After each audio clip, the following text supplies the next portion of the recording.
The Washington Post, which reminds us every day that democracy dies in darkness, is bemoaning the flashlight Elon Musk has been pointing at waste, fraud, and abuse in government, claiming that Musk's Department of Government Efficiency is struggling to find fraud in Social Security. Michael Astrew, former Social Security Administration Commissioner under George W. Bush, insists Musk's claims are just flat out wrong. Here with us to sort all of this out, President of the Conservative Caucus, Jim Pfaff. Jim, the Washington Post says claims of massive problems by Elon Musk and President Trump are at odds with Social Security Administration's own audits and reports. Now, Musk has called Social Security a Ponzi scheme. Who's lying here? Well, the Washington Post doesn't have all that good a record when it comes to lying, so we could start with that. Listen, it's possible that some of the stuff that DOGE has begun to find is not actual fraud and just a bad database. But let's be very clear here. There is a massive problem with Social Security and any of these benefit programs, including SNAP, the welfare checks that go out, and other of these similar programs. There's a lot of fraud in these. We know that for a fact. And I do not in the least trust a former Bush administration or Obama administration or whoever employee would tell us that, no, we've looked into this. Well, no, we're looking into it right now. Something's there. I don't know what the actual scope of it is, but there's absolutely some fraud taking place. Yeah, it's automatically suspicious for someone to stand up and look at something as massive as the Social Security system and say that it was all done perfectly. There are no cracks in this armor whatsoever. So I think that's immediately raising some flags.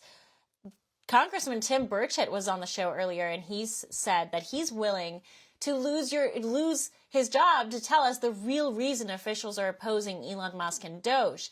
Is there a smoking gun that you suspect they're afraid Musk is about to expose? Oh, absolutely. Listen, smoking gun. Guns is a little bit more accurate. Listen, this whole effort has been a fantastic opportunity for the American people to get a better sense of what their government is really up to. I've spent about 8 years on Capitol Hill, and I can tell you, having worked in congressional offices where congressmen are making requests to get information from the federal government, it's an almost impossible task to get anything real. This is one evidence of fraud, frankly, because when they're not forthcoming, then there are problems. When transparency is pushed back upon, that means someone's hiding something. One of the fundamental freedoms for Americans is a transparent government. And there are very limited times when you need to be private. There are certain contractual arrangements that are made that really do require that sort of privacy. There are some reasons for, classifying information and making that not public. Investigations that are criminal investigations. So I get all that. There's some of that. But that's really about 10, 20% of what we would keep private. The rest of it should be wide open to the American people. The books of all these agencies should be wide open, just like looking at their checking account online. We should be able to have access to this stuff to know really what's going on. Well, one of the more eye-opening claims that we have heard out of both President Trump and Elon Musk is this assertion that you have 150-year-olds collecting Social Security benefits. Now, self-proclaimed fact-checkers are yelling at the top of their lungs saying this is baseless, there is no proof of any of this. But why are they saying these are baseless claims? Are they actually backed by evidence themselves? Well, DOGE has the evidence.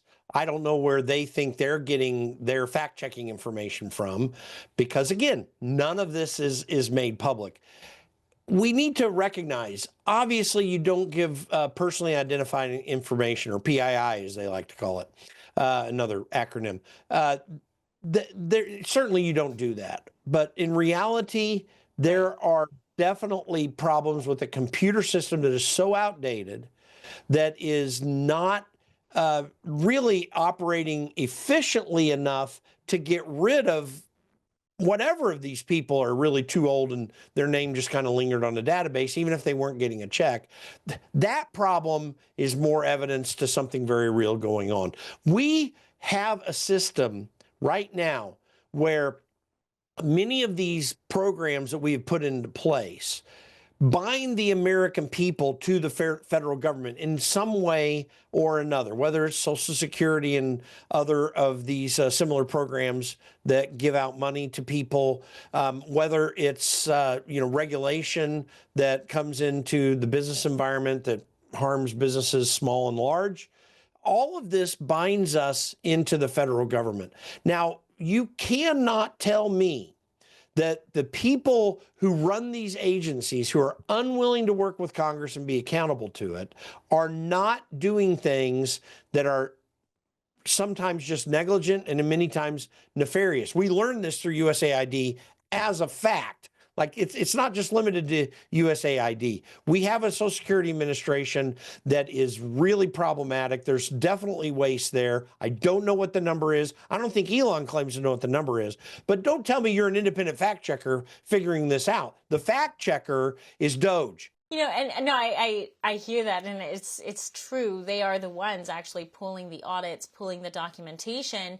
But that's not stopping the left from still trying to undermine all of this. Now, you've got a reporter out of the Intercept, Sean Musgrave, announced a lawsuit against DOGE for allegedly dodging a Freedom of Information Act request that Intercept is now filing. According to Musgrave, DOGE claims it is not technically an agency subject to FOIA. I think that's correct. Does Intercept potentially have a case here? Well, there are definitely areas of what we do in government that require Freedom of Information Act access. And we do want FOIA requests to be able to be processed in a way that holds the government accountable, not the people making the request. That said, executive privilege does exist. Anything that Donald Trump is directly involved in is not subject to FOIA. And I would argue that he is directly involved with Elon Musk. The construct of DOGE is such that it is under Donald Trump's direct executive authority run out of the White House. And White House employees cannot be FOIA'd. What we do want is FOIA in the various federal agencies. And it's really absurd that the Intercept's worried about this. And by the way, I don't want to begrudge them or anyone else filing a suit because we do have transparency issues in government. But what's so absurd is that there are all these federal agencies that are doing nefarious things that we're finding out about. Those are the ones that Intercept should be going after. Interested in them. Yeah, exactly. And because they love massive government. They love, Glenn Greenwald, a leftist, had to leave the Intercept, something he founded, because these people are such radical leftists and are willing to hide problems in the federal government. So I'm not, file the suit. I think it should lose. I do think that this is under executive privilege, and we want Elon Musk to be successful. Oh, that's well, it sounds like that's kind of the path they're taking, but you make a very good and nuanced point. What about what's your response to this U.S. District Judge, Theodore Chwang, who ruled that DOGE had no authority to dismantle USAID, as Musk was neither appointed nor confirmed by the Senate, thus depriving Congress of its, quote, constitutional authority to decide whether, when, and how to close down an agency created by Congress. Now, Jim, I seem to remember there are cases that affirm the executive branch's right to shut down an agency at, as they wish. Am I wrong in that memory? Yeah, there are definitely contracts where within which the president can shut down agencies, no doubt about it. Congress does have authority to establish many things, but listen, in this particular case, this judge is absolutely wrong. On its face, it's absolutely wrong. And there are two words that come to mind when I hear them talking about not being approved by Congress and everything. And those two words are Jack Smith. They had no problem with Jack Smith going out and bludgeoning Donald Trump when he had to clearly be appointed as special counsel. And there's a very clear law provision on that. What Donald Trump has set up with DOGE is something both Barack Obama and I think even Bill Clinton did it, and all the way back to the Eisenhower administration. This type of effort has been done under the president's direct authority for a long period of time. The president does have the authority to use those efforts to retract funds that are being used illegally. And I would make the case right there, too. Keep in mind, under Article 1, Section 8 of the Constitution, which Congress blows away all the time, violates the restrictions of what it can spend there. But one thing that is not authorized by Congress is for fraudulent spending. They cannot authorize that. So if the president, then I think the president's duty bound to stop fraudulent spending and illegal spending. And that is his authority. And I don't think a court can override that rationally. Jim Pfaff, you're always an elucidating conversation on all these ins and outs and shenanigans on the Hill. Thank you so much, as always. Thanks, Chanel. Great to be with you. Coming up, we enjoy a nightcap with Gerard Michaels. We'll be right back.